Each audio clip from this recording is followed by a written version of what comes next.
This is Brother Ron, and welcome to We All Be News Radio and TV, the news-free Dixie for the 21st century.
Greetings and amplified blessings, family, and welcome to another wonderful, infotaining, edutainng edition of the Artivist Thinks, the Thought Provocateur.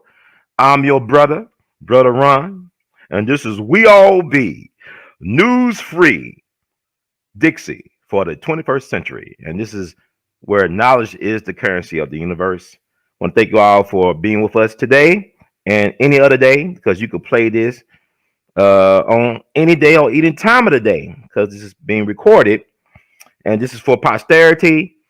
Today's date is November 10th, 2020, and 2020 is a year for the history books and beyond. This is the greatest reality TV show of all time. This 2020, never a dull moment. Time and show is flying. I keep on thinking that we're going to end up having an alien invasion or a Jesus coming moment in this year. Never a dull moment, even while you sleep, if you can sleep. Thank you, family, to the sheep, to the sleep and sleepish, to the woke and wokish, to the sheeple, to the people, to the scholars and laymen, ladies and gents, boys and girls. Welcome. And this is a special broadcast. I want to thank everybody who's been rocking with We All Be for a minute. Since I have been speaking my mind, been losing subscribers, but who cares? You know what I'm saying? Because I'm still going to be me. I never received the love, the respect, or the whop that I should have gotten in my 40 years of living. So I'm going to keep on living. I'm going to keep on living my truth and sharing my truth with you. I'm not interested. Once again, I'm not interested in you seeing the world the way I see it, because I have my own special pair of magic glasses. My job is not to get you to join me on my side or to ride with me. I'm very much used in being alone and standing alone on my opinions and living my life. I refuse to compromise who I am at this point in my life. I'm 40 years old. I've been there, done that. And I've been doing this God work consciously for half of my life. For 20 years, I have consciously dedicated my life to serving my people with the best I have. People accuse me of being a paid operative or a so-called agent. Trust me, if I was an agent, now I have a better setup than this. I won't be working part-time jobs, barely getting by if I was an agent. I'm not a very well taken care of agent. But I am an agent of free thinking. I am a thought provocateur, and I pride myself on being that. Being an honest broker to the people in terms of how I feel about situations, and allowing other people to express themselves. Express yourself. You can do it. On my platform, on our platform. So people find it, they think it's their job to tell me to be quiet, to go along and get along, and to just suck it up and take it. No, you don't tell me that. I don't owe you that. I owe myself to be me at all times and to pay the price. You pay a cost for freedom. You pay a price for being thyself. But you cannot make an authentic and lasting contribution to you humanity if you are anything less. You got to be you. I gotta be me. I got to be me. So with that said, why today I'm broadcast? Because this is a special day. This is after the Miss Election 2020. We still don't know who is the president elect. We do know that President Donald J. Trump is still the president. My president, he's still in the White House. He could be in the White House till January, whatever. What's the rush to know who really won? And my thing is this thing about rush to judgment. Now we gotta be very careful, y'all, because this is the wrong year. But this is the year when fools do rush in on steroids. So, 20 years ago, I remember what was going on with Gore v. Bush or Bush v. Gore. And it took Al Gore about 36 days to concede, but he was forced to because Supreme Court ruled on the situation. Even though he was gaining, a lead in Florida, they stopped the voting and handed it to Bush. Now, Al Gore, I do believe, won that election, both the popular vote as well. He should have won the electorate vote as well. But it is what it is. People make deals. Now, you fast forward 20 years later, what Al Gore didn't have back then was a thing called social media. And big tech, who are to me, they the real Nazis, are trying to shut that down. Y'all keep on saying Donald Trump is a tyrant, a dictator, or a fascist. If he was, how come he can't control his media apparatus? How come he can't get them to say what he wants them to say, which is that he won? Why every time he try to get something out as far as a narrative, he is censored on social media platforms like Twitter? His press secretary, press conferences cut off in midstream by so-called media that he's supposed to control that's in the bag for him. See, if the media said that Mickey Mouse won on Saturday, y'all be celebrating in the streets. And it's weird to me because no matter who occupies the White House, you still suffering as black people. We're still dealing with police brutality, evictions, housing situations, health crisis in our community before COVID, which has been amplified by the so-called COVID pandemic. So why are you celebrating for? To replace one white man with another? And really, black folks are stuck on a Democratic plantation we have no business being stuck on. The Democratic Party has never been a friend to black people in all its existence. The Democratic Party was formed to protect and enhance the institution of slavery in this country, to expand the institute of slavery reached beyond from coast to coast. The Democratic Party was not formed to benefit black people in any shape or form. Now, you can't say with the Republican Party, it was actually formed by abolitionists who were against slavery, and black folks supported the Republican Party. Prominent blacks like Frederick Douglass, they were proud Republicans at that moment. You think about Reconstruction, which was a radical Republican concept, not a Democrat one. And then you look at the first presidents of each party. With the Democratic Party, you had Andrew Jackson, who's Donald J. Trump is a big fan of. They had the last presidential debate of this season in Nashville, in Music City. You got the Hermitage. Andrew Jackson's plantation estate is there. Andrew Jackson was a prominent slaveholder and basically like a psychopath. I mean, he was a warrior, but he was a warrior for white supremacy. He kept a lot of slaves out there in the Nashville area. He was a bitter bastard. But you could say this about Andrew Jackson. He took on the central bankers. He stopped the Rothschild plan. He stalled them for some decades. They ain't really took a hold of America until that Jekyll Island meeting, which led to the formation, Jekyll Island outside of Georgia. Georgia, the whole way through. Okay, Georgia's on my mind right now because they got to do a recount. And so Jekyll Island, at that place while the Rothschild agent and other people in government conspired to form what's now known as the Federal Reserve.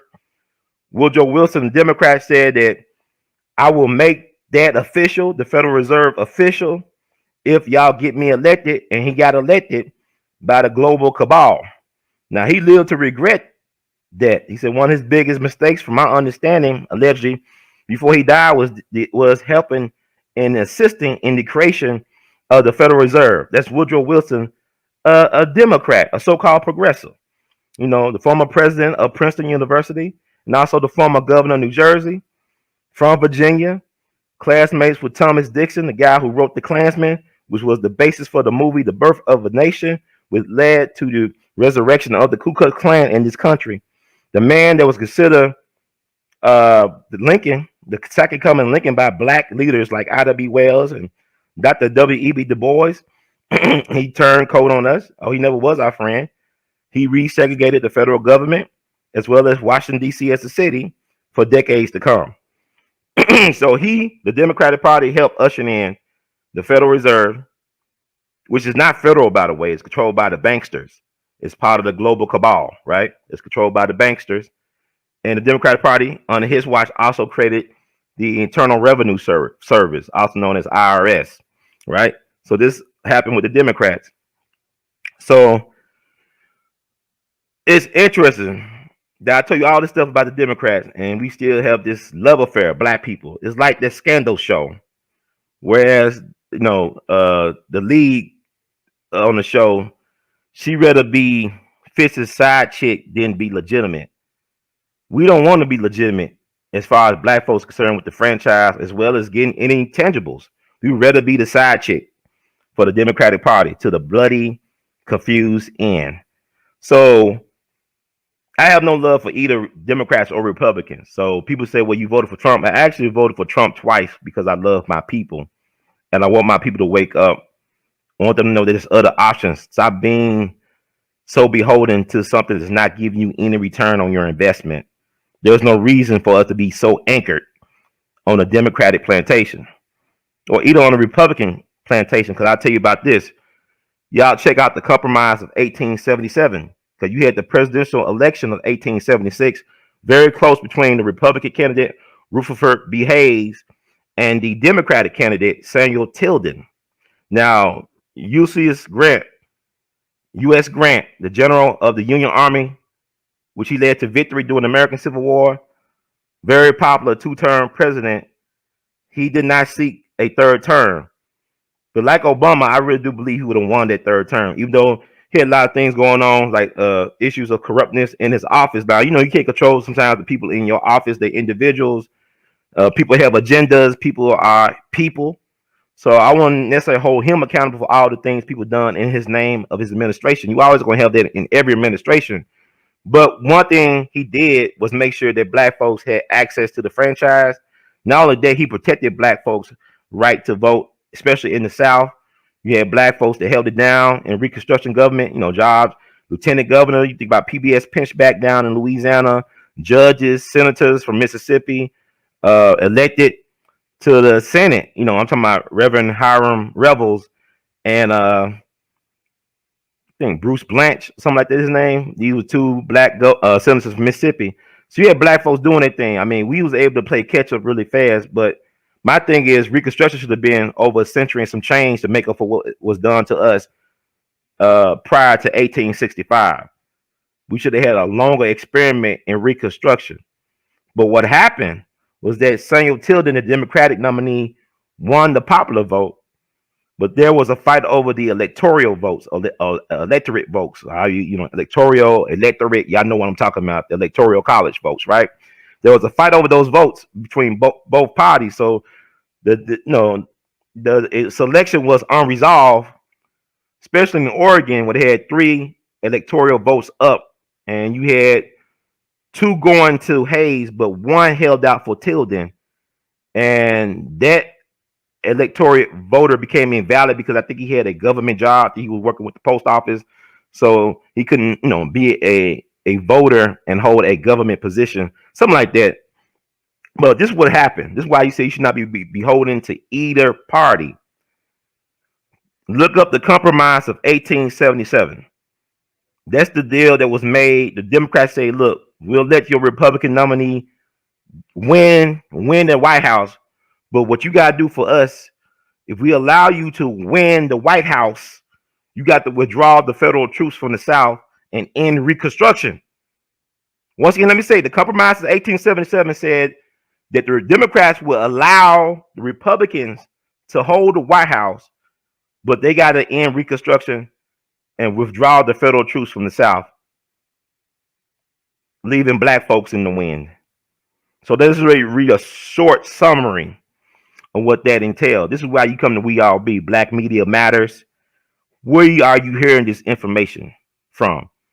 Brother Ron, I'm the only one talking about this from this angle. So I'm glad for new black media, the grassroots media. I ain't talking about traditional media. I ain't talking about the shields. You know who they are. I'm talking about what Brother Juan does, and We All Be. I had a person, pretty young girl, pretty young thing, tell me that I wasn't real media. I said, lady, I've been doing this longer than you've been alive.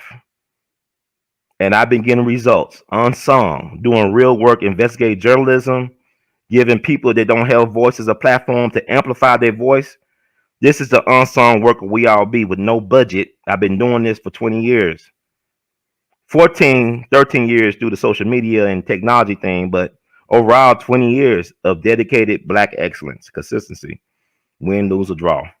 But let me look up the Compromise of 1877 was an unwritten deal informally arranged among U.S. congressmen that settled the intensely disputed 1876 presidential election. It resulted in the United States federal government pulling the last troops out of the South and ending the Reconstruction era. Through the compromise, Republican Rutherford B. Hayes was awarded the White House over Democrat Samuel J. Tilden on the understanding that Hayes would remove the federal troops whose support was essential for the survival of Republican state governments in South Carolina, Florida, and Louisiana. Under the compromise, Democrats who controlled the House of Representatives allowed the decisions of the Electoral Commission to take effect. The outgoing president, Republican Ulysses S. Grant, removed the soldiers from Florida. As president, Hayes removed the remaining troops from South Carolina and Louisiana. As soon as the troops left, many white Republicans also left, and the Redeemer Democrats, who already dominated other state governments in the South, took control. The exact terms of the agreement are somewhat contested as the documentation is insufficient. So this was a true conspiracy. Could you say coup d'etat? I don't know. I mean, when has the United States of America ever had a fair election? There's no such thing as a fair election. Nothing fair about, saying backroom deals with no contracts and lack of transparency and documentation is insufficient. It's like a conspiracy to me. Black Republicans felt betrayed as they lost power and were subject to discrimination and harassment to suppress their voting. By 1905, nearly all black men were effectively disenfranchised by state legislatures in every southern state. I just read something very important. Look what's going on now. Black men. See, we had the right to the franchise before the white women or the black woman, right? We was guaranteed our right to vote. Our ancestors, I can name several ancestors of mine, the Moon Brothers from Tunica County, Mississippi, who fought as U.S. colored troops for the Union during the Civil War, which turned the tide of the war because the North was losing against the South until they got almost 200,000 black men to become U.S. colored troops. And Frederick Douglass put this in Abraham Lincoln's ear. And Frederick Douglass was an eyewitness to the Battle of Bull Run, the Battle of Manassas in Virginia, which was the first official battle of the American Civil War. And he himself said he saw Confederate people that were men of color fighting on the side of Confederacy. Now, this has been in dispute and contention for a lot of people, but you got eyewitnesses like somebody like Frederick Douglass, the most photographed man of the 19th century. He would have been king of the selfie. He would have thrived in this world of selfies and social media. He was a very effective communicator. He understood the power of images. You never saw him smiling, showing his pretty whites for the camera. He understood the power of the image. This man had his own newspaper, his own black media apparatus, the North Star.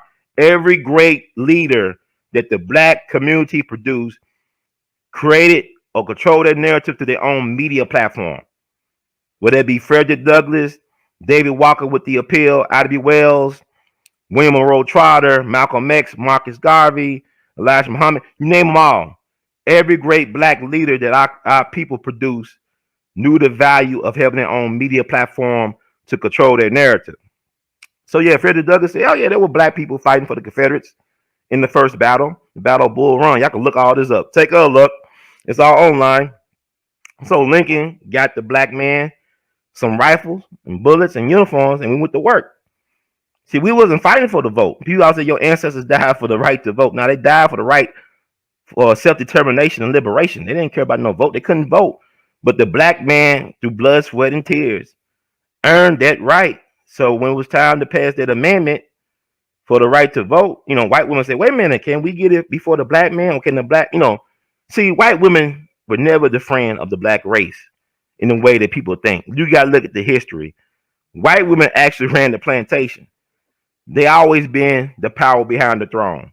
A lot of white women, when they were fighting for suffrage and women's rights to vote, a lot of white women who were prominent, influential white women did not care for the right to vote because they knew they had the ear of their men. They knew they could control their men through their womanly charms, through their influence. So they didn't care for the right to vote.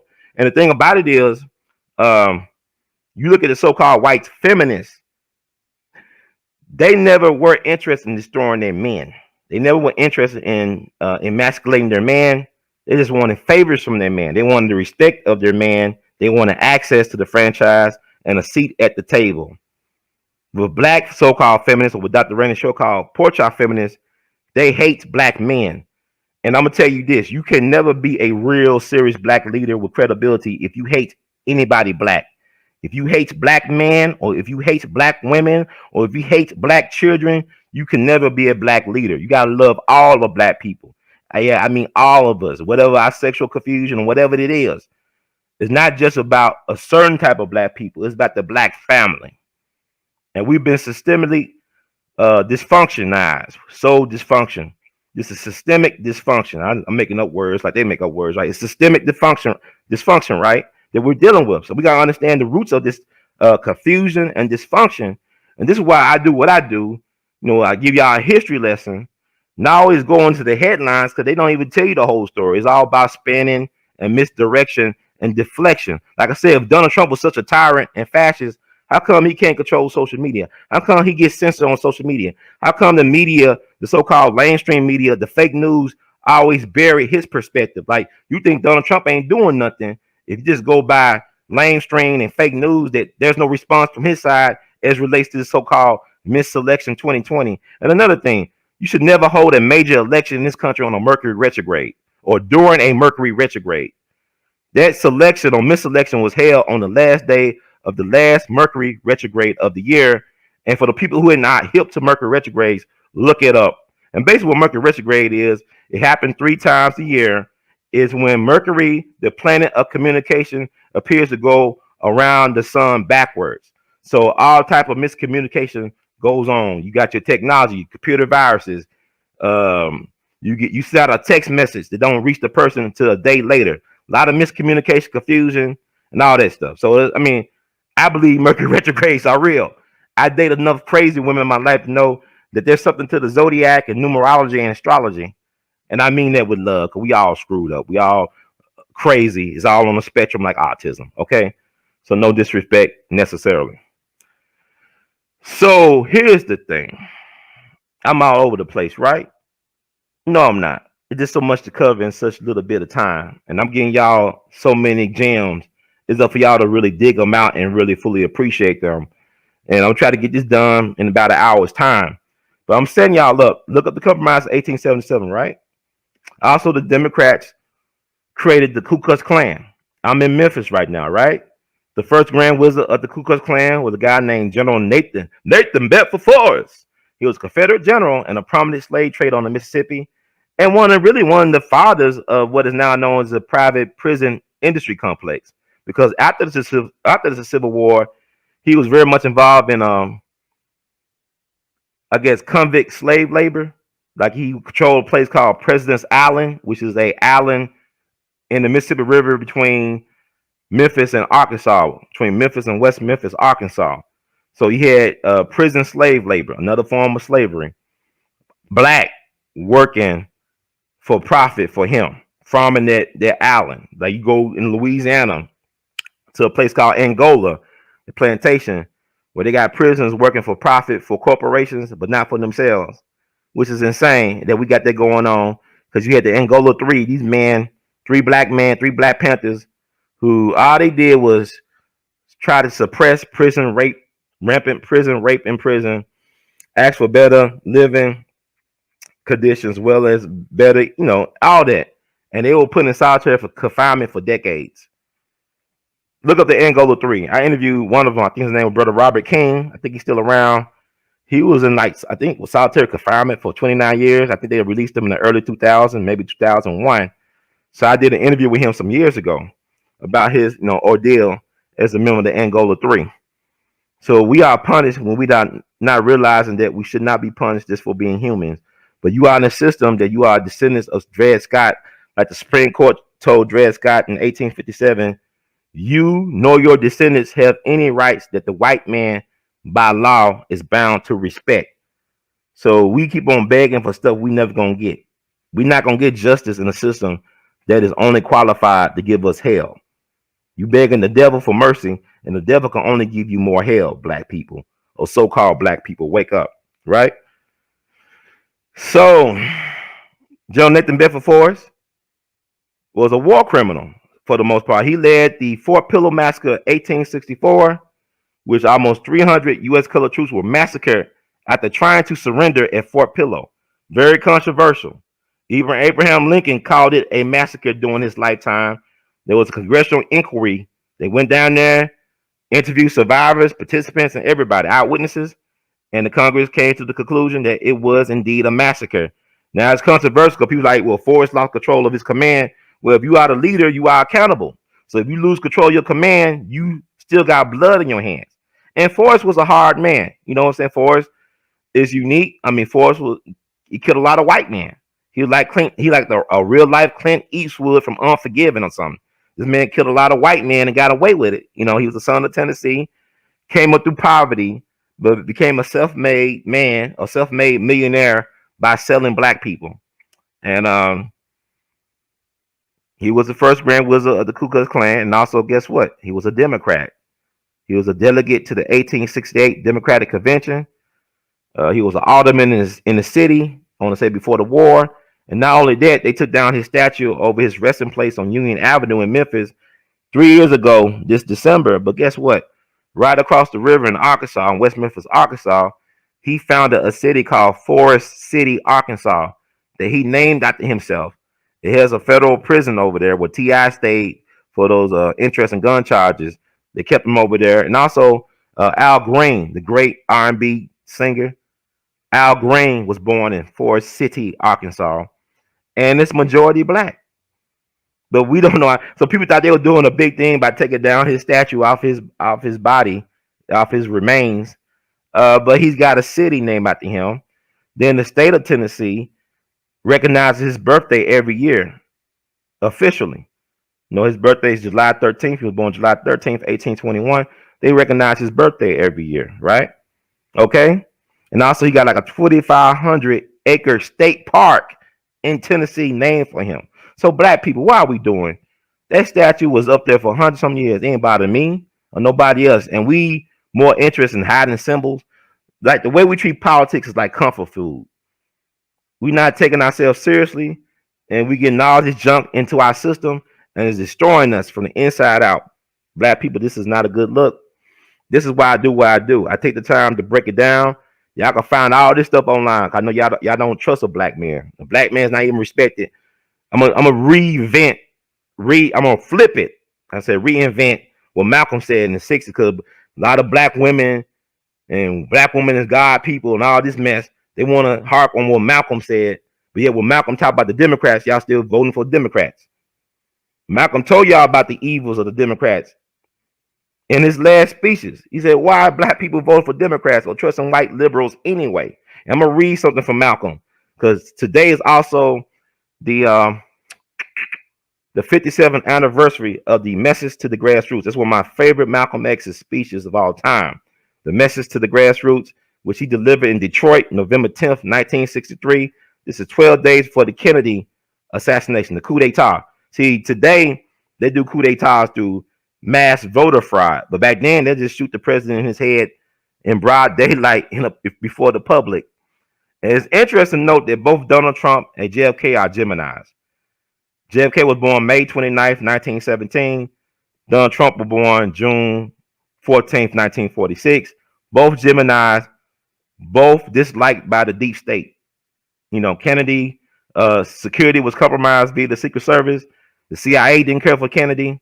Look at what's going on with Donald Trump. Even before he got into office, the violations of his civil and human liberties by the FBI, you know, Obama administration abusing their powers and trying to entrap Donald Trump. And then the government spending all this money over most of Donald Trump's tenure in his first term to try to act like he did something with Russia, when really the Hillary Clinton administration or crime family is mostly connected to it. Just like with Ukraine, people still think that Ukraine was about Donald Trump. No, it's about the Biden crime family.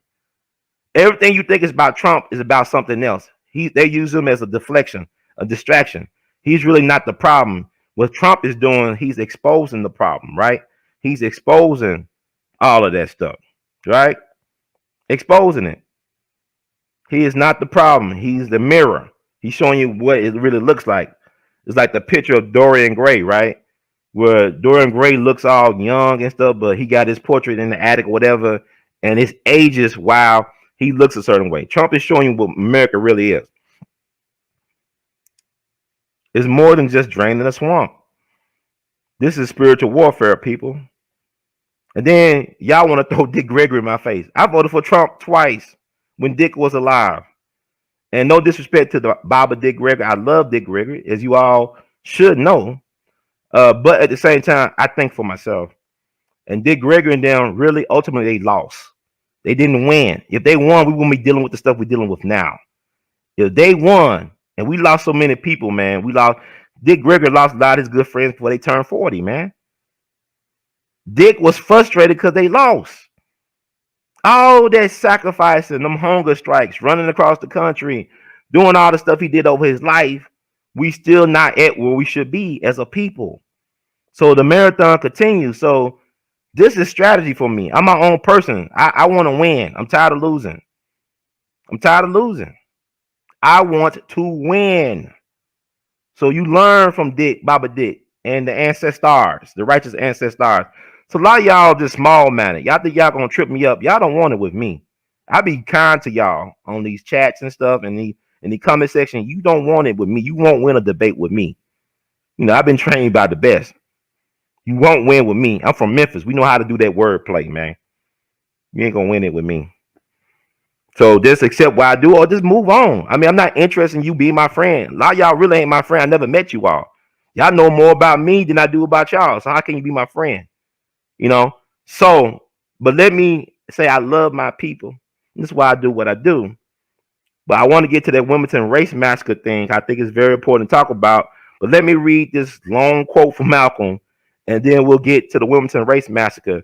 And I want y'all to do some research on that, because this is why I do what I do.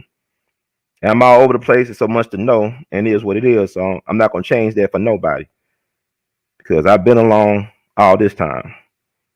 I'm not looking for no validation. One thing Baba Dick would say, he said, my truth does not need to be validated by your ignorance. Let's hear people say, well, Brother Ron, can you just move on, man? You get so emotional. I said, no, I'm a human being. I have a right to expression. I'm an artist. As you see, I'm an artist. I'm about expression. And this is therapeutic. But as I do my therapy, y'all get the benefit of the knowledge. See how it works? Somewhere. Okay. Let me look at this Malcolm X quote, and then we'll get into Wilmington.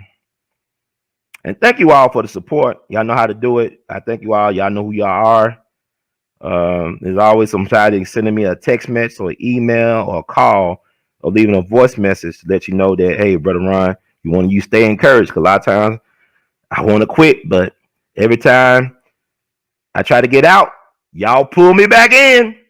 Okay. But this is what Malcolm said. I'm going to read it slow. I know I talk fast. And till y'all get the point. Malcolm said, the white liberal is the worst enemy to America. and the worst enemy to the black man. Let me explain what I mean by the white liberal. In America, there is no such thing as Democrat or Republican anymore. In America, you have liberals and conservatives. The only people living in the past who think in terms of I'm a Democrat or a Republican is the American Negro. He's the one that runs around bragging about party affiliation. He's the one that sticks to the Democrat or sticks to the Republican. But white people are divided into two groups, liberals and conservative. The Democrats who are conservative vote with the Republicans who are conservative. The Democrats who are liberal vote with the Republicans that are liberal. The white liberal aren't white people who are for independence, who are moral and ethical in their thinking. They are just a faction of white people that are jockeying for power.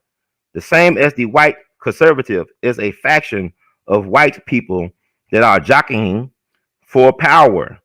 They are fighting each other for power and prestige. And the one that is the football in the game is the Negro. 20 million black people. That's about 40 million now. A political football, a political pawn, an economic football, an economic pawn, a social football, a social pawn. The liberal elements of whites are those who have perfected the art of selling themselves to the Negro as a friend of the Negro, getting sympathy of the Negro, getting the allegiance of the Negro, and getting the mind of the Negro. Then the Negro sides with the white liberal, and the white liberal uses the Negro against the white conservative. So that anything that the good Negro or the Negro does is never for his own good, never for his own investment, never for his own progress. He's only a pawn in the hands of the white liberal. The worst enemy that the Negro have is this white man that runs around here drooling at the mouth, professing to love Negroes and calling himself a liberal, and is following these white liberals that has perpetuated problems that Negroes have. If the Negro wasn't taken, tricked, or deceived by the white liberal, then Negroes would get together and solve our own problems. I only cite these things to show you that in America, the history of the white liberal has been nothing but a series of trickery designed to make Negroes think that the white liberal was going to solve our problems. Our problems will never be solved by the white man.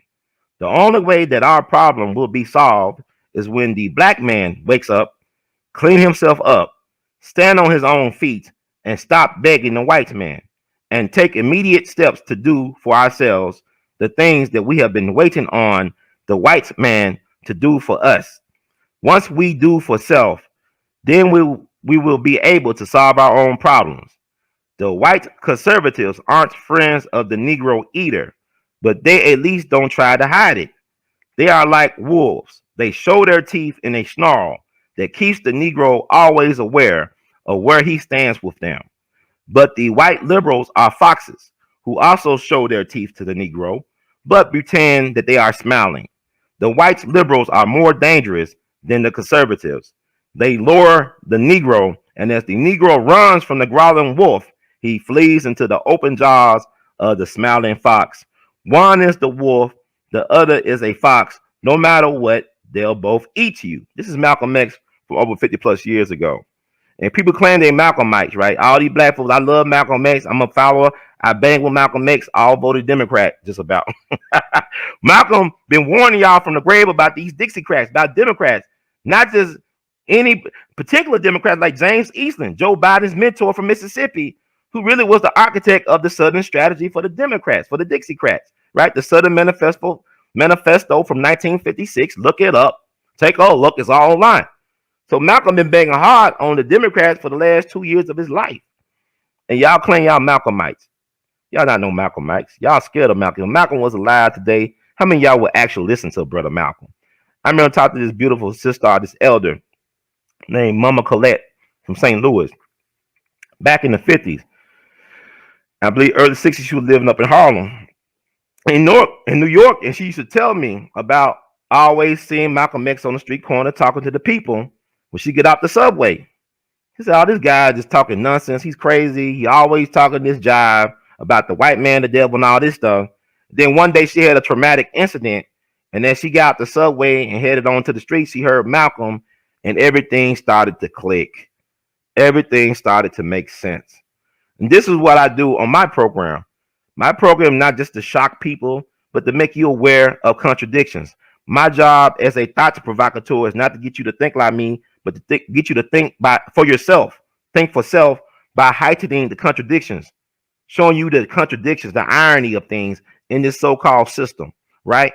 That's how you create cognitive dissonance, and then you create something else. Like a professor friend of mine told me, tension creates attention, but I've given you substance. So this is the way maybe it's force feeding, maybe it's not, because you have the option of turning me off or not listening to me or unsubscribing. But it's reaching people somewhere. Some people getting this medicine for the soul and for the spirit and for the intellect. So I just want to read that thing by Brother Malcolm, and let's talk about when Democrats steal election. When they steal elections, it have major consequences for Black people. When Democrats steal elections, they tend to have major consequences for Black people. This today, November 10th, 2020, marks the 122nd anniversary of the Wilmington Race Massacre. This is noted as the only known documented coup d'etat.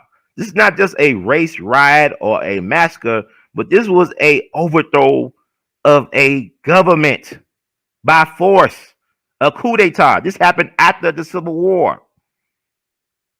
We could talk about the business plot, where they try to overthrow the government during the 30s. The Wall Street banksters, they recruited George Smedley, or General Smedley Butler. General Smedley Butler is probably the greatest Marine in United States history, two-time Congressional Medal of Honor recipient. And normally when you win a Medal of Honor, a lot of times you are dead. That's the highest award you can win from the government in terms of military service, the Medal of Honor. He won two of those, one for the Boxer Rebellion in China and another for the Spanish-American War. But he found out that he thought when he was doing stuff that was patriotic, he thought he was a patriot, but he was being used by multinational corporations and the banksters as a racketeer to go around the world to create banana republics to control the resources of countries for multinational corporations. Like, I'm paraphrasing him. He said, to me, I'm more of an effective racketeer than Al Capone ever was, because whereas Al Capone operated in just Chicago, I was operating in countries throughout the world, creating the banana republics, controlling their resources for the multinational corporation. So he actually whistleblowed on the plan. He went to the newspapers and to Congress, and people just wrote it off, I guess. He died in 1940. So he died right before Pearl Harbor happened the next year in 41. But you can look at a lot of his stuff online. He still got some of his pamphlets online, because he's the one that coined the phrase "war is hell, war is a racket." That's Smedley Butler. So y'all got mad at Trump for talking about how, he allegedly said that a lot of soldiers were fools for dying for the country, or they thought they was dying for the country, whatever. He may not say it like that. The media is not on his side. But Smedley Butler, a highly decorated military veteran, the greatest Marine of all time, known as the Fighting Quaker. He was a Quaker from Pennsylvania. Haha. And we dealing with Pennsylvania right now. He said to himself that he was a sucker. So take a look. It's all online, and look up the business plot, the plot to overthrow. Because, it's interesting, because you got Prescott Bush, the patriarch of the Bush crime family. That's George W. Bush's grandfather. That's George H.W. Bush's father. I know Judge Brown saying, well, he was a senator from Massachusetts. No, he wasn't. He was a senator from Connecticut, which is near Massachusetts, right? Now, George H.W. Bush was born in Massachusetts, but his father was the senator from Connecticut. You can look all that up. And also, he was part of Skull and Bones. They said that he was the one that stole Geronimo's skull and took it back to Yale. Though they claimed that Prescott Bush stole Geronimo's skull and took it back to Yale University. But that's, y'all can look all this up. It's interesting. They also said that Barbara Bush, George W. Bush's mom, is the love child of Aleister Crowley, Mr. Sex Magic, and all that stuff. So y'all look all that. I'm just throwing all this out there. Let's talk about this Wilmington thing. See, they had an election on November 9th, 1898, right? In Wilmington, it was a fair election. They was operating the fusion government. Wilmington was the largest and fastest growing city in North Carolina. Wilmington, not Charlotte like we know today. I think Charlotte is the largest city in North Carolina. But back then in 1898, it was Wilmington. It had a 56% black population. Black folks were thriving in Wilmington. You had prosperous black landowners, business owners. You actually had a real black middle class. A strong black media outlet, Alex Manley, the editor, I believe, of the Daily Record. I think that was the only daily black newspaper in the country. A lot of these black newspapers didn't have the resources. They'll print weeklies and whatnot, even to today. But he actually had a black newspaper that printed every day and was supported by very generous white sponsors. And so we're going to talk about Alex mainly because he's the key to all this stuff that went on in Wilmington. Now, Wilmington is interesting because this is also the birthplace of David Walker, the man who wrote the Appeal to the Colored Citizens of the World. This came out. It was circulating down south. This pamphlet, basically called out Thomas Jefferson's BS, because Thomas Jefferson was the ultimate hypocrite.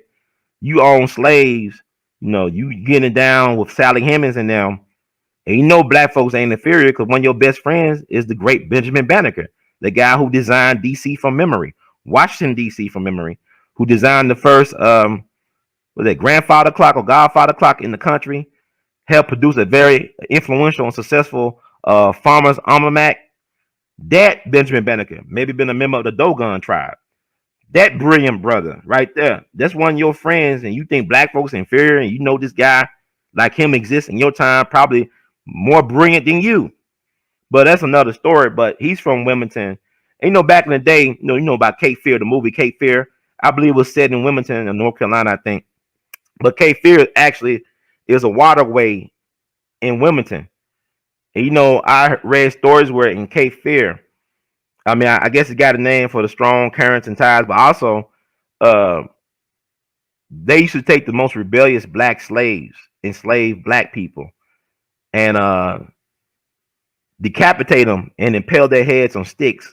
So when you was coming into the harbor, into Wilmington, you see a whole bunch of black heads impaled on sticks as a warning to slaves to know their place. So this is the type of place Wilmington was. And also Wilmington is where Michael Jeffrey Jordan, the GOAT of basketball, was raised. This will give you an idea about what Wilmington is. It's fascinating. I believe his dad was originally from North Carolina, but Michael Jordan was born in Brooklyn, I believe, but his family moved back down to North Carolina to his father's root when he was young, his roots. And so he was raised in Wilmington, to give you an idea about Wilmington. But yeah, they had a fair election November 9th, but what happened was, I believe I talked about Rebecca Felton, the white woman from Georgia who used to own slaves, and she was a woman suffragist. A lot of these women suffragists were not only racist, because all white people are racist, but they were white supremacists. Not all white people are white supremacists. I always clarify. Racism is a system of privilege and all that. You got a group of people that get privilege out the exploitation of other people, perpetuating a permanent underclass situation, which is being black. White supremacy is a religion that believes that white people are superior. So you have black and whites and anybody else of any color practicing white supremacy. They could be white supremacists, but you cannot be a racist unless you are classified as white in this system, which entitle you to privileges at the expense of other people who are not classified as white. So this woman, I'm taking it's a new evolution. I want us to win. I don't want us to be all defeated. I want us to find a way to win. Like Trump is going to find a way to win through this electoral mess. He's going to find a silver lining, a pathway to victory. I want black people to finally find a pathway to victory. Okay. So, Alex Manley, let's get to him. Alex Manley is interesting because his grandfather was a governor of North Carolina. This white dude named Charles Manley. He was part of the Whig Party, the defunct Whig Party. And that was his grandfather. And you look at a picture of Alex Manley, he could pass for white, but he chose to live as a black man. He chose to be black, Kamala. He chose black. There's no confusion with brother Alex Manley. Our ancestor, he chose to be a black man. He could have lived as a white man, but he chose to be a black man. So Alex Manley used his newspaper platform to defend against the accusations by Rebecca Felton, the white supremacist wench from Georgia, about black men being beasts or brutes that were raping white women. And I'm going to read a little bit something, because history is a weapon if you know how to use it. I'm going to read a little bit something about that situation. Let's see. Okay. You can find this on Wikipedia and all over the internet, but, you know, we all be news. I'm going to educate. I'm going to feed my people. Dick Gregory said I'm the feeder, so I'm feeding you all.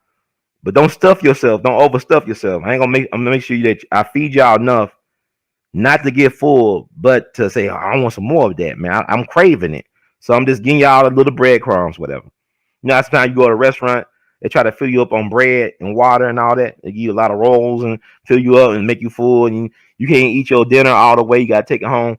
So I'm just giving y'all some bread, you know, to hold y'all over, you know. Mrs. Rebecca Felton. What did I say Fulton?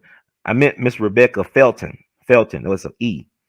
Of Georgia gave a speech before the Agricultural Society at Tybee or TB Allen, Georgia, in which she spoke out in favor of broad use of lynching of African American men in order to protect white women from the sexual attentions of black men. Says Miley. Clausen published her speech in the Wilmington Messenger. Now, this is our guy, Alex Manley. Alex Manley responded in an August 18th, 1898 editorial in his Daily Record, saying that white men were hypocrites for protecting their white women while seeking to destroy the morality of ours. He noted that whites had long preyed sexually on black women, both during slavery and since the Civil War, as white men often held economic and political power over black women in the segregated society. He generated great controversy by referring openly to miscegenation in the South Carolina society, interracial sex and all that, miscegenation. Noting flaws in the white double standard of assuming that all relationships of black men with white women were sexually coercive. He said that consensual relationships took place between white women and black men, but when these relationships attracted public attention, white people called it rape. Referring to another social fact that many whites wanted to ignore, he said that many black men were in fact of mixed race with white paternal ancestry. I just talked about his grandfather being a former governor of North Carolina. Alluding to studies by black journalist A.L.L, he argued that the stereotype of the big, burly black brute punished in lynchings was incorrect, and that many black men lynched were not only mixed race with European ancestry, but were sufficiently attractive for white girls of culture and refinement to fall in love with them. It is very well known to all. So he made some stuff taboo, and they didn't like that, right? Just like A.L.L through her newspaper down in Memphis, the Free Speech and Headlight, something like that. She owned her own newspaper, which is very revolutionary. A.L.L was not only a journalist, but she owned her own newspaper operation. I said all our greatest black leaders controlled their media. They had a media platform. And she also spoke to what Manley said, like he said, like what was referenced and what I read. She thought that a lot of these guys were criminals. At first, she found out that a lot of these relations were consensual, and that a lot of black people were getting killed for business and political reasons, not just for sex. They used sex as a cover to justify killing black folks who were prosperous business owners, land owners, and had political connections or ran for political office to keep us in our respective places in a system of racism. So, yeah. So that made him a target. When you speak truth like that and you tell truth in a world built on lies, you're going to get in good trouble. Well, John Lewis, good trouble. You're going to get in some good trouble. That's what happens, right? So that made him a marked man. The white supremacists in North Carolina marked him for death. But they took him months because they were planning a coup d'etat. See, a lot of y'all know that a lot of things that happened in 2020, a lot of this maybe be spontaneous, all these riots and protests, maybe not. But these white people who called their campaign the white supremacy campaign, these out of power Dixiecrat, Democrats, whatever you want to call them, anything but a child of God, these people planned and plotted for months because they could have easily killed him right around that time in August or September. But white folks said, wait a minute, let's plot it out. Let's overthrow the whole thing. Let's use what he said as an excuse to overthrow everything. Like, when Ivy Wells told the truth about what was going on between black men and white women and about the nature of lynchings, they ran her not only out of Memphis, but out the South. She used to sneak in disguise to come back to the South. After that, they ran her out the South. And luckily, when they destroyed her newspaper office, Ida Wells was not in Memphis. Ida was like 5 feet, 5'1", but she was a pistol packing mama. She had guns on. She said, if they kill me, I'm gonna take someone with me. That's how she thought. She was ride or die, man. She believed in gun rights. She believed in freedom of speech, the First and Second Amendments. So all these black people that tell you turn in your guns and to shut up and be quiet and just take this, they not our friends. They not leaders. They are enemies of the people. You know who they are. You're going to find out who everybody is, because 2020 exposing folks. Like, people's like, in my comments, hey, 2020 exposing folks. Y'all never knew me. Y'all thought I was supposed to be a sidekick or just getting cussed out by Dick Gregory. No, my bloodline speaks otherwise. My bloodline speaks otherwise. Y'all don't know me like that. I'm just learning me. After 40 years, y'all don't know me. Y'all know more about me than I do about y'all. But y'all gonna get this work. And so right now, the subscribing, all these y'all subscribe and want to unsubscribe, I'm purging. I'm letting y'all purge yourself from me. Because where I'm going, everybody else don't need to go. People that's not worthy, they don't need to be going. So with that said, they plotted, the fusionist government, once again, was a coalition between black and whites. And really was more whites in the government than blacks, but what it was, they were sympathetic to black franchise, to black rights, the voting rights and all that stuff. They respected black people and everybody's working together. So, but the Democrats did not respect black people. The party was not made to see black people as equals, as we already talked about earlier in this chat. So November 9th happened, 1898. Then November 10th is when they started doing their thing, the lynch mob, right? The lynch mob came into play. One of the first things they did, they told the Manley brothers, because him and his brother Alex had a brother. They both, I guess, co-owned a newspaper. They was doing well, but they were told by the white Democrats, y'all need to get out of town within 24 hours or y'all gonna be dead men. They were told to get out of town or they'll be dead. And what's interesting that, people always said black folks didn't fight back. When the white mob came for the newspaper, I think about 2,000 whites, you gotta understand, you had the so-called red shirts. That was a white terrorist organization. Like, y'all want to think the Proud Boys is a terrorist organization? No, look up the red shirts. The red shirts was about that life. They were a real white supremacist goon squad. Not this fake stuff y'all think about. That was a real white nationalist, white supremacist goon squad. Then you had the state militia riding on black people. How the hell the state militia gonna go without the governor's consent? The governor was a Confederate. Now here's the thing: the governor at that time was a Confederate, but he became a Republican. He said the war was over, so he went to be a Republican. Actually, he was friendly to black people. Because he was a Republican. You got to think about the radical Republicans, Republicans and Reconstruction. They don't want to come with the idea of Reconstruction, right? They came up, General Sherman started giving out 4 acres and a mule. They endorsed that. The radical Republicans did in Congress. It was the Democrat after Lincoln, the Democratic president, Andrew Johnson from Tennessee, that rescinded the 40 acres and the mule. Okay? A Democrat. But, you had black folks defended the newspaper office as well as the Manley brothers. You had several black men, you had black men come out with guns defending the office, and they held them off. They held out the white mob, right? And let me just read a little bit. And also, I want you to know that it has consequences because they had 3 alder people, like city council people of color, of black people. Let's say black. I'm gonna say of color.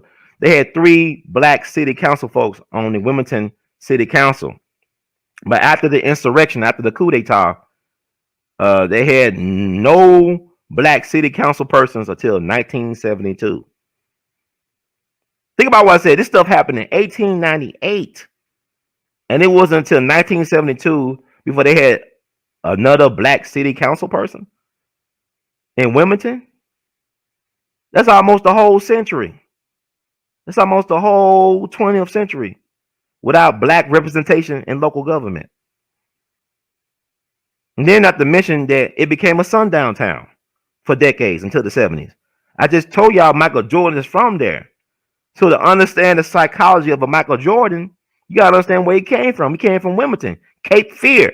Michael was living in trauma of white people. You know, like y'all remember when y'all probably don't remember, y'all can look this up because a lot of y'all young, I guess. Harvey Gantt, I think he was once the mayor of Charlotte, was a black man trying to run for U.S. Senate against Jesse Helms. And Michael Jordan would not, a son of North Carolina, would not even endorse this man. I think Michael Jordan said something that Republican buy shoes too. Now, Michael Jordan knew his place. He had the boy mentality. He knew where he was from. He knew who Jesse Helms was and what he represented. Because his father was once the fire and police chief of Monroe, North Carolina, where Robert F. Williams is from. You know, Radio Free Dixie, Negro with Guns. That Robert F. Williams got in the shootouts with the Klan. My cousin, Julian Mayfield, the great Julian Mayfield, activist, revolutionary artivist, he had the getaway car to get Robert F. Williams and his wife Mabel out of North Carolina to Canada. That's my cousin. Julian Mayfield, look him up. That's my bloodline. So give a damn if you call me no agent. I come from revolutionaries and soldiers, man. I can name my ancestors that fought in the Civil War and the American Revolutionary War. Don't give a damn about oppressing nobody, but I'm going to put it out there. Okay? I didn't know that until last week that my cousin had the getaway car and helped drive them to Canada, to freedom, to Cuba. That's Robert F. Williams and Mabel Williams. People I respected for years, they had no idea of the family connection. Okay, so to understand Michael Jordan, you got to understand the climate he came from. Like I said, Wilmington was a sundown town. You went from having a majority black population to being a sundown town. That's insane. So this is what they did. They actually kicked out 2,000 black people.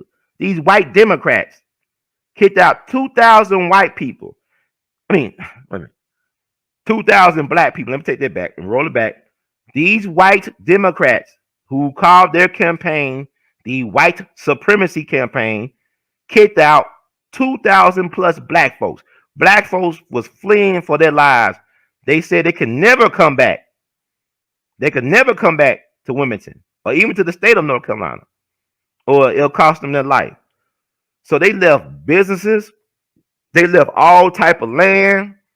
They left political office. They left their way of life. This is generational trauma.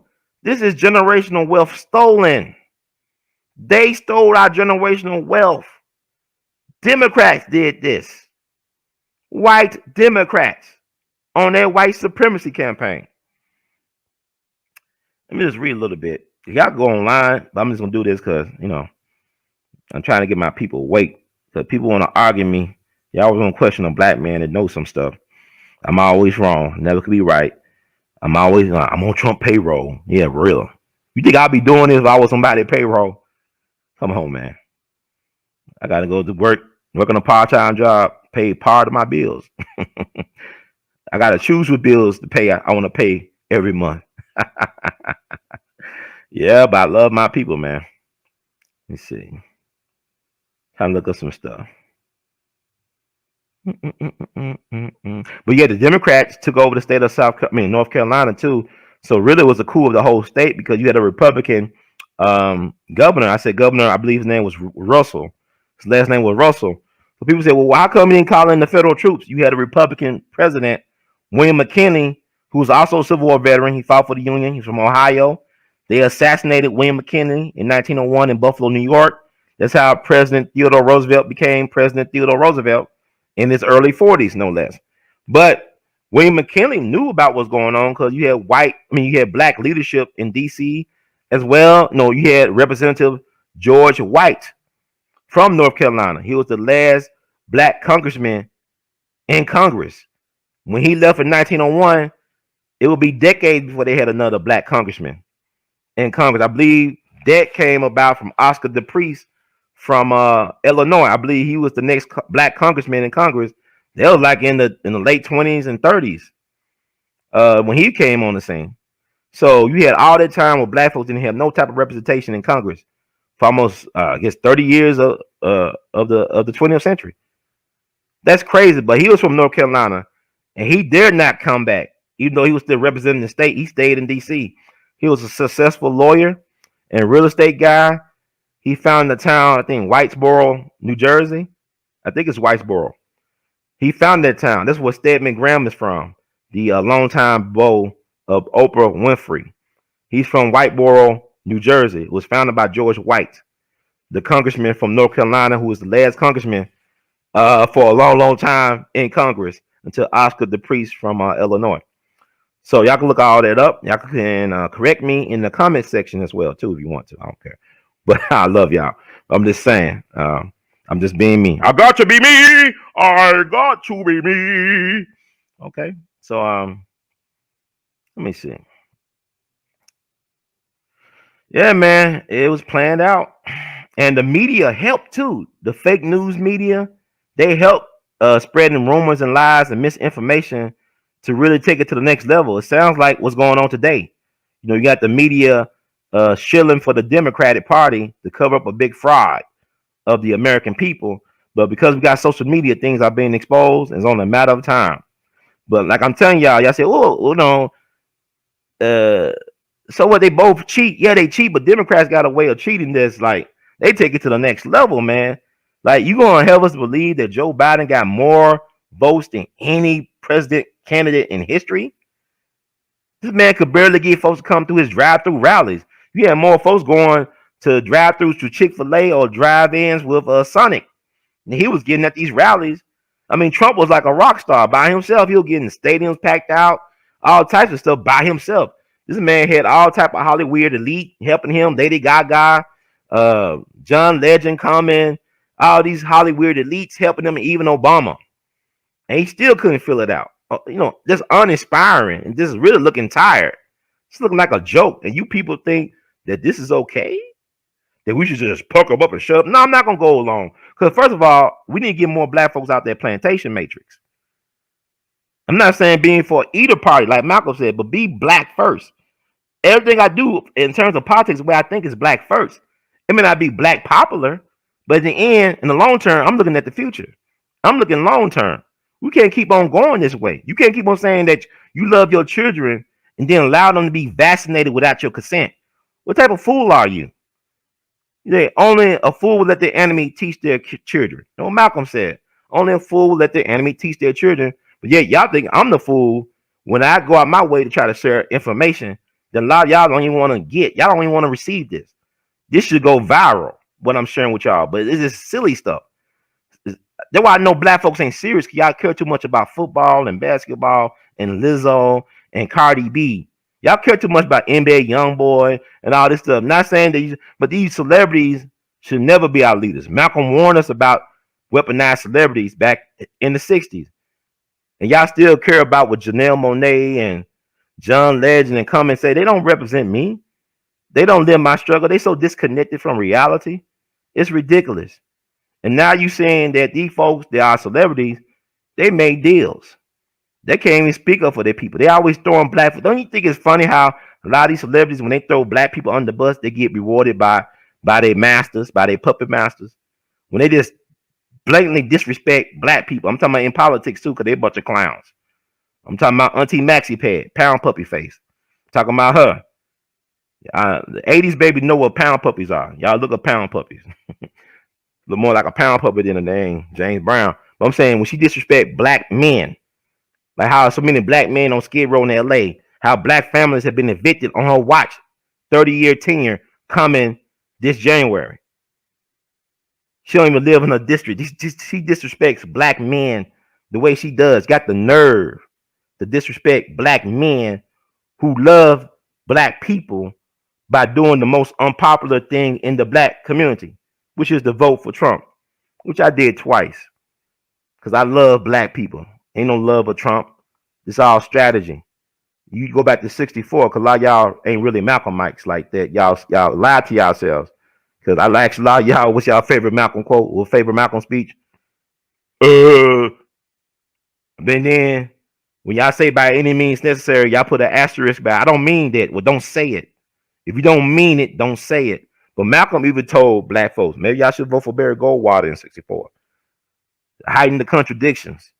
Because really voting is not the most important thing in politics. Having leverage and being able to get tangibles is more important than a vote that you don't get nothing for in return, and which a lot of times not even counting. They're not even counting all our votes.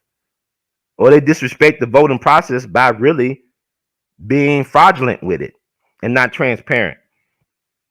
So that what happened, right? They targeted Alex Manley. He ran away for his life, like a lot of black people did, left all their life and resources and money and land behind, and Democrats took over. And like I said, the governor was under siege. They basically held the governor hostage in his own mansion. So he couldn't get word to D.C. to McKinley, because McKinley knew what was going on. He was informed even before it went down by black leaders in D.C., by Representative George White. He said, Mr. President, you got to step in. The white people are out of control. The white Democrats are out of control in North Carolina. They're trying to overthrow the government and kill a whole bunch of black people. But McKinley could not send no troops down there unless the governor of North Carolina requested troops to come. But he was afraid. He was a dead man walking. He lived to 1907. The governor at the time, he lived to 1907, and he died in Wilmington of all places. But he was put into office by black and whites by the fusion ticket. But yet, he couldn't do anything. So William McKinley couldn't send no troops because it was not requested by the state to send federal troops to stop the massacre, to stop the insurrection, to stop the coup d'etat. So this what started Jim Crow. It wasn't Plessy v. Ferguson. That came, year later, 1899. You also had the Mississippi State Constitution of 1890. You should look that up. That helped disenfranchise black people there. So yeah, all these things happening because the Republicans made a Faustian deal with the Democrats just to be in the White House for another term. Remember I talked about the compromise of 1877 when the Republicans sold us out? When they said, okay, we can have the White House if we give up, if we end Reconstruction and take the federal troops out the South, so be it. They sold us out, both parties. So I'm not beholden to Trump or anybody. What I'm saying is Trump is there to expose contradictions. And he actually is doing some good for us. He hasn't started any major wars or caused any further entanglements. He's bringing back manufacturing. He's trying to invest in Americans. He's fighting for the Republic, while Biden and them represent the global cabal. I talk about the business plot, right? Go back to the 30s, Smedley Butler, Franklin Roosevelt, Nazi financier Prescott Bush, the patriarch of the Bush crime family. All this stuff, man. I'm just throwing it all there. I'm just throwing it on the wall, hoping something to stick, and hope y'all can get to it, while y'all still can, because playtime is over. So I'm very serious when I do this, but yeah, McKinley couldn't send no troops in. And you see, the state of North Carolina didn't have any elected black officials in Congress until 1992. See, when they allowed that insurrection coup d'etat to take place, the federal government did. The state of North Carolina did not have any black official representing them in Congress until 1992. So that's why it was disappointing when Michael Jordan did not support Harvey Gantt for a U.S. Senate run. He was well qualified to run and be senator, but he came out of Wilmington. And I talk about K-Fear, how they put those rebellious black man heads on sticks. Come on now. David Walker, the appeal, they killed David Walker in Boston.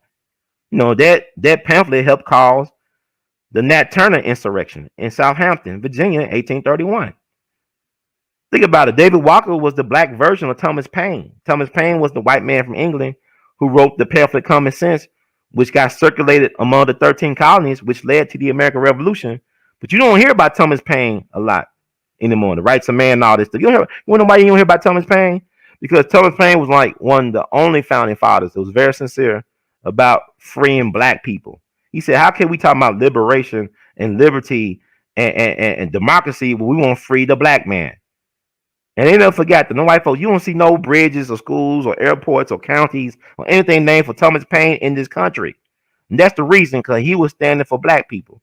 And the founding father said, hell no. Nah. He said, y'all a bunch of damn hypocrites. Because when he died, he had mostly black folks at his funeral in New York, I believe. It was mostly black people, probably less than 10 people. They went to his funeral. And then to add insult to injury, his body, his remains was lost in transit, supposedly. They lost his body. Come on. They don't talk about Thomas Paine. He was integral. That's why they doing all this deplatforming and censorship and all this stuff on social media, because we are the Thomas Paines of today. Black media is the David Walker of today. I'm talking about grassroots black media. Grassroots media, we are the prophets to get the message out there to the people. That's why they trying to deplatform, censor all this stuff. Big tech are the Nazis. The new book burning is censoring people on social media and deplatforming people. That's the new book burning. See, what Dick was talking about was not Donald Trump. It is about Trump's shadow, the aftermath, what follows a Trump presidency. Because even I remember talking to Dick 4 years ago on election, the day after the election. And that's what he was talking about. He said, man, stuff that's happening. This is the Fourth Reich. And y'all keep on thinking Trump is the Antichrist and he's Hitler. He's not that. Because if he was, the mainstream media, the fake news would say he would be president right now. They'll say he's the president still. He's still president. He don't got that type of power, as y'all think. But he is fighting for the soul of America. He's fighting for the republic for which it stands.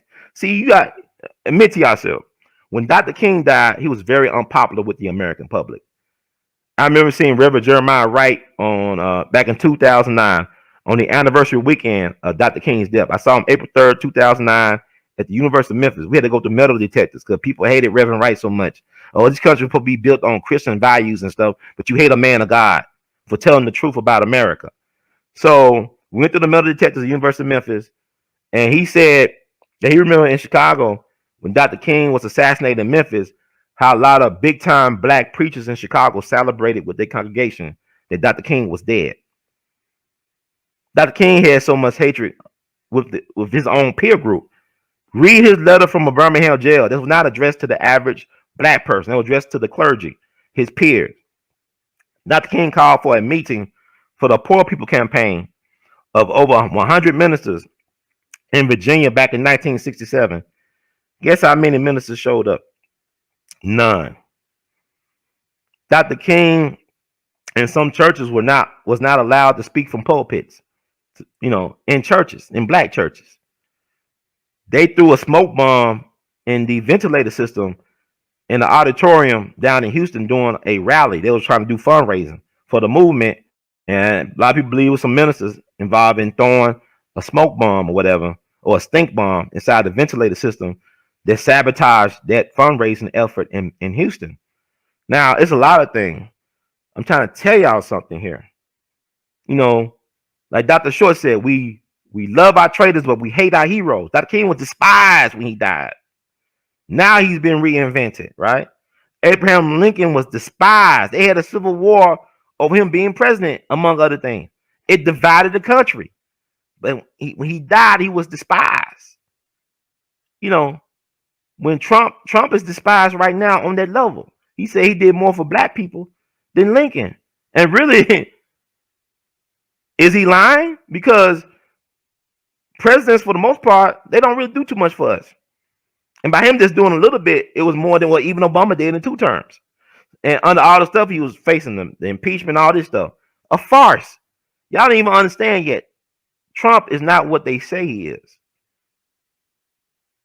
It's going to take about 25, 30 years for people to figure out what really happened in November 2020. This was a coup d'etat by another name. If it succeeds, it may not succeed, but if it does, this is how they do it now. They don't need to kill you in broad daylight in the middle of the day in front of a large audience. They could just kill your person. They could kill you through discrediting you through the media now. Operation Mockingbird, look it up. The media is not free. It's not the fourth estate. What do they call it? It's not freedom of the press or freedom of speech no more. It's all about conjecture and deflection and spin. It's not about truth telling. Like, the problem is when the media called the election, they became the news instead of reporting the news. If you're a media apparatus, if you are true media that's about informing the people, you should never be the news. You should report the news, right? But they don't even adhere to that. There's no morals, there's no values, no principles. So let me see. I'm trying to find some. This Alfred Waddle, he was the leader of the white supremacy campaign in Wilmington, right? Alfred Moore Waddell. He's part of Wilmington's upper class, who was a skilled speaker and four-time former congressman. And he actually lost his seat in Congress to the then governor at the time, Daniel Lindsay Russell Jr. That's the guy I was talking about. He was the government former Confederate turned to the Republican Party after the war. He saw the writing on the wall, so that's really a true politician. He's not beholden to any any political party or ideology. Real politicians like chameleons. So he was actually a real politician. But Alfred Moore Waddell was the guy who led the mob of 2,000 white folks. They were bringing in militias, state militias. They had two state militias come in. They had the Red Shirts, the white terrorist organization, come in, and they got all the guns. They stopped black people from getting guns to protect themselves, defend themselves, but black folks did fight back.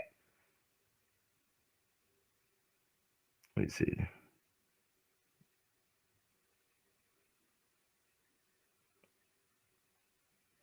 They say in 1898.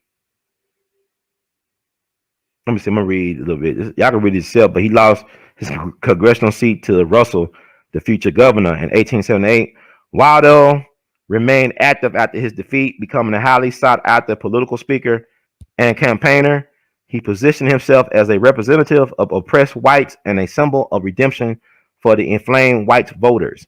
He had developed a reputation as the silver-tongued orator of the East and as an American Robespierre. I guess he saw himself as being a leader of the French Revolution. Y'all look it up.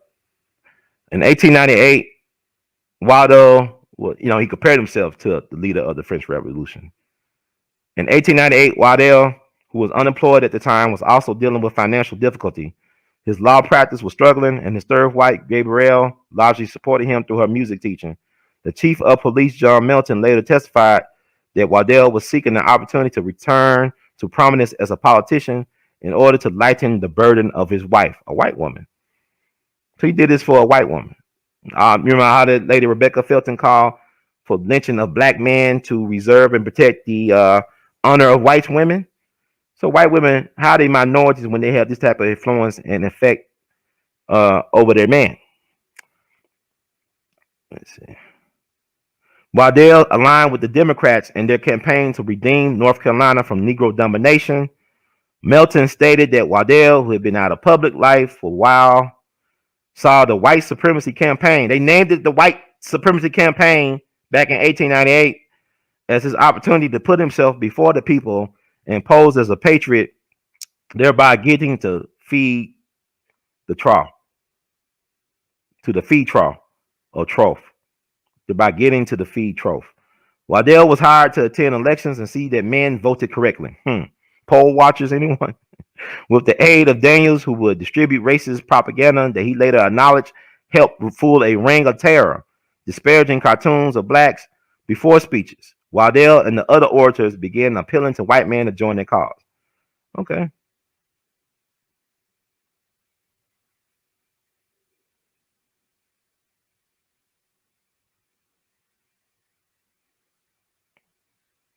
Like I said, they used his piece against the editorial against the lynching reason by Manley, who was the grandson of a very prominent North Carolina politician, Charles Manley, the former governor of North Carolina. They used his words, like I said, words create worlds, right? They used his words as the fuel for the fire for whites' rage to overthrow a legit government.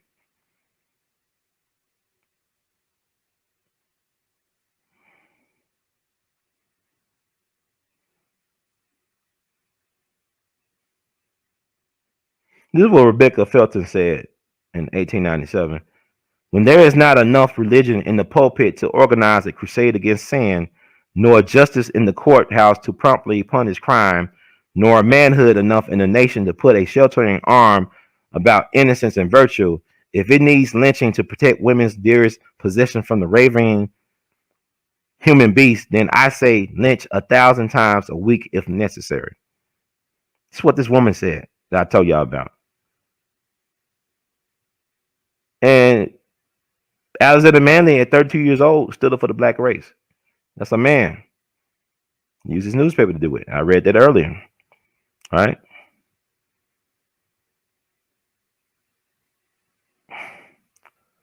Just getting through. It's so much stuff to wade through, but y'all get ideas. Like, don't let this be this authoritative and end all definitive. I'm just giving y'all something because this has been on my mind currently what's going on right now. This is why it's important that Donald Trump fight, that he exhausts all his options, because really he has been caused to slow down what they're trying to do, the globalists.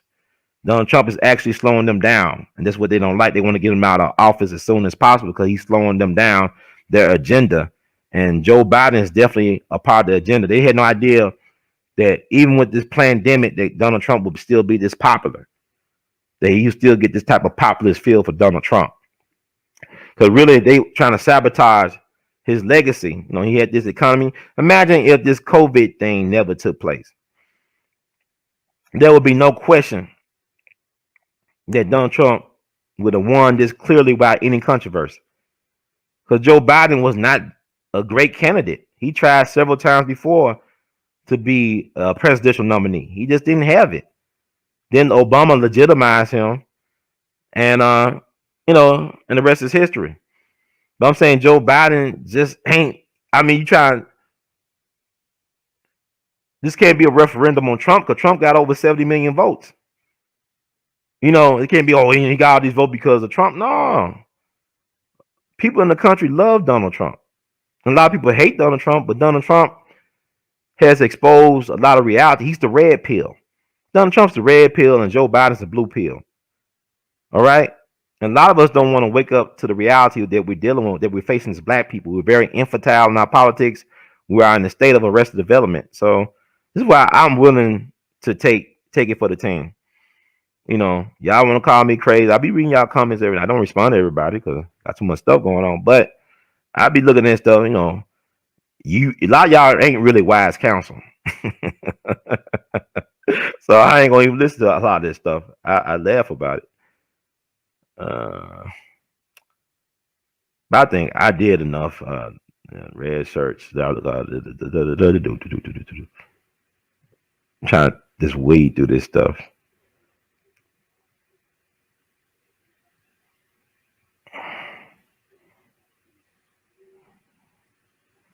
Yeah, but this is deep. I think I did enough. But Alex Manley, he was forced to leave North Carolina, never to return.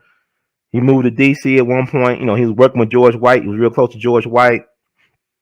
Got married, settled in Philadelphia, died there back in 1944. And there's a book out. I didn't look at an interview that was done on NPR earlier this year. We couldn't predict that we was going through what we're going through right now. But it's about Wilmington race insurrection. So New York Times author that wrote the book called Wilmington's Lie. And the author is named Zucchino. It was a sad story about a guy named Thomas Miller. He's like one of the wealthiest people, black or white, in Wilmington, right? He had all that land, had all that real estate. He owned a restaurant. He had even been a deputy sheriff.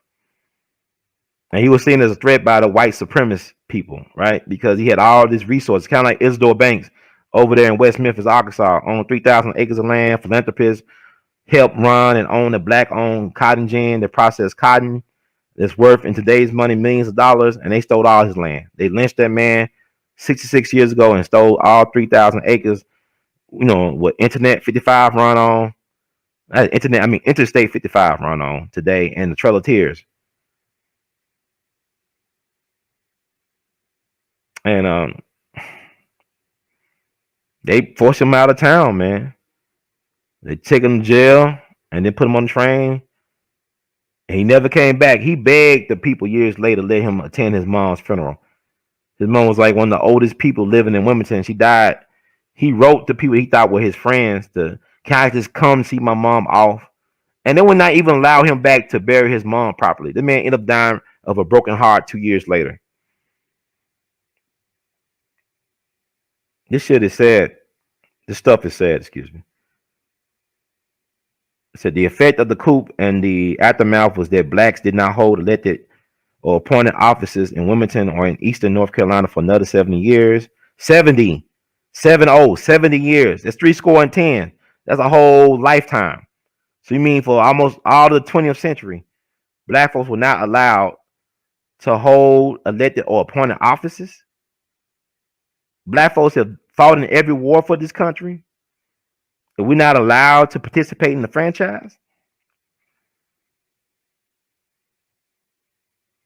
No black citizens served on city council until 1972.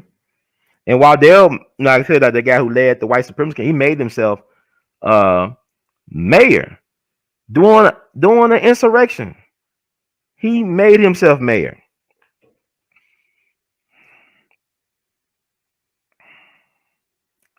And like the author of the book White Lies, Wilmington's Lie, the author of that book, Zucchino, he actually talked to the grandson of Manley, Alex Manley. I think I'm gonna close on that. He talked to the grandson of Alex Manley about 2 years ago, because the state of North Carolina actually did a 6-year study started in 2000 to study the effects of the Wilmington race massacre, insurrection, coup d'etat. And they made some suggestions to the North Carolina state legislature in terms about reparations, about providing scholarships for descendants, and they ain't do nothing about that. I think Dr. John Hope Franklin served on that commission as well, the great black historian. Dr. John Hope Franklin served on that commission, I believe, if I'm not mistaken, and they made recommendations to the North Carolina state legislature 14 years ago, and nothing came of it. So people talking about, I think there was a rally, something like offer reparations for black people. Then you start reading it, it says for minorities. No, it's got to be for black people. Anything in terms of reparations cannot be for everybody. It got to be for the so-called protected class of black people, or it's not reparations. You understand what I'm saying? So they didn't even do nothing. They know that generational wealth was stolen. Black folks left, like Thomas Miller. I don't know how much land he had. That's generational wealth lost, and it's bullshit. So I'm gonna read, because Manley's grandson never knew what happened to his grandfather. He didn't learn about this until 2006, when they called him. The commission called him about what was going on with the study, to contact him about his grandfather, Alex Manley, who died in 1944. This guy's in his late 80s now, and I'll read what he said. I'm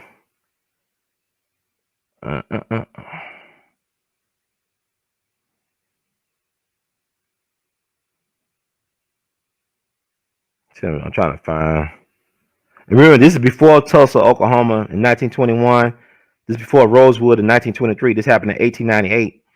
So I'm trying to give y'all a context about what we're dealing with. And they don't teach us in history class. I've been knowing about this for about,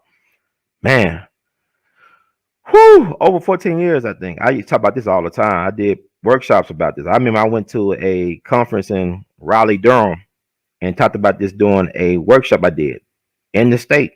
Maybe 3 years after all this happened with the commission.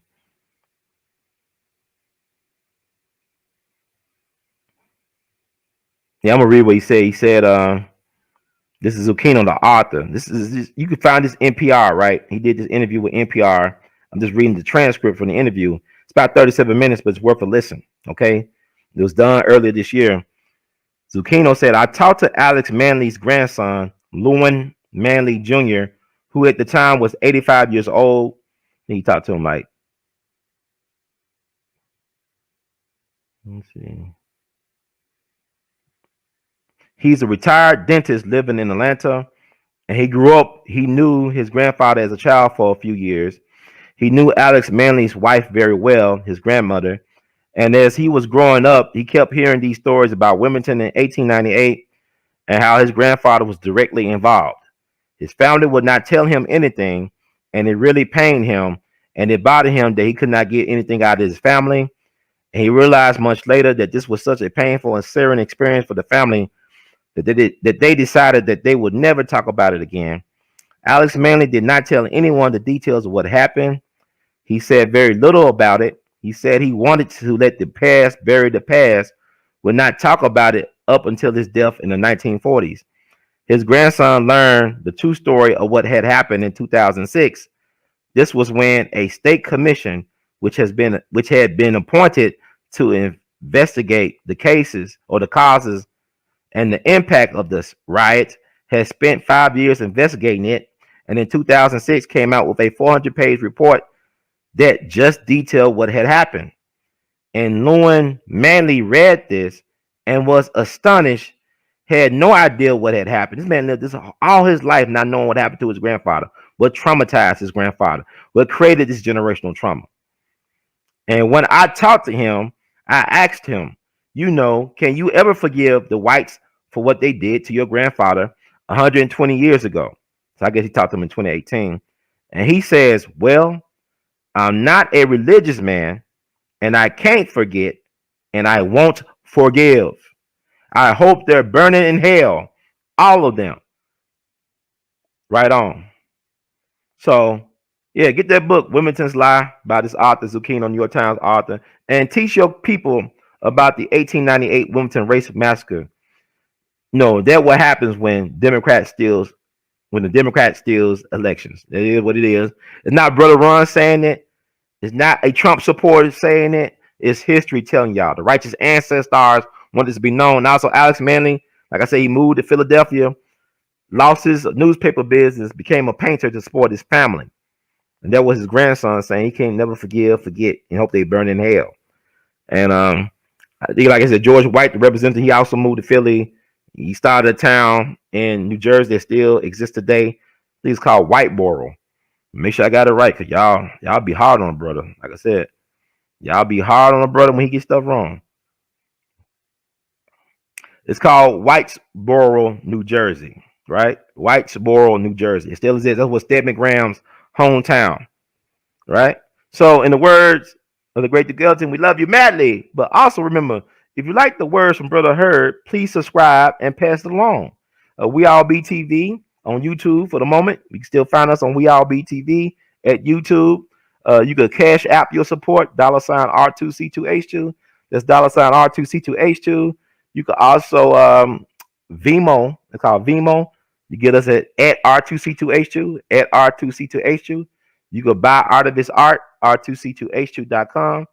Wear Artivist Art. Got my I.D. shirt on. Wear Artivist Art. Go to our Teespring. If you're on YouTube watching this, that shelf below the description box is our Teespring link. You show all them shirts out there. All right. And thank you, family, once again for putting up with me and for riding this ride. And know that the best is yet to come. Have no fear. Thank you, thank you, thank you. Once again, we love you madly. Black power is unity and solidarity. We are one. And when we are one, there is nothing we can't accomplish. One love. Brother Ron signing off.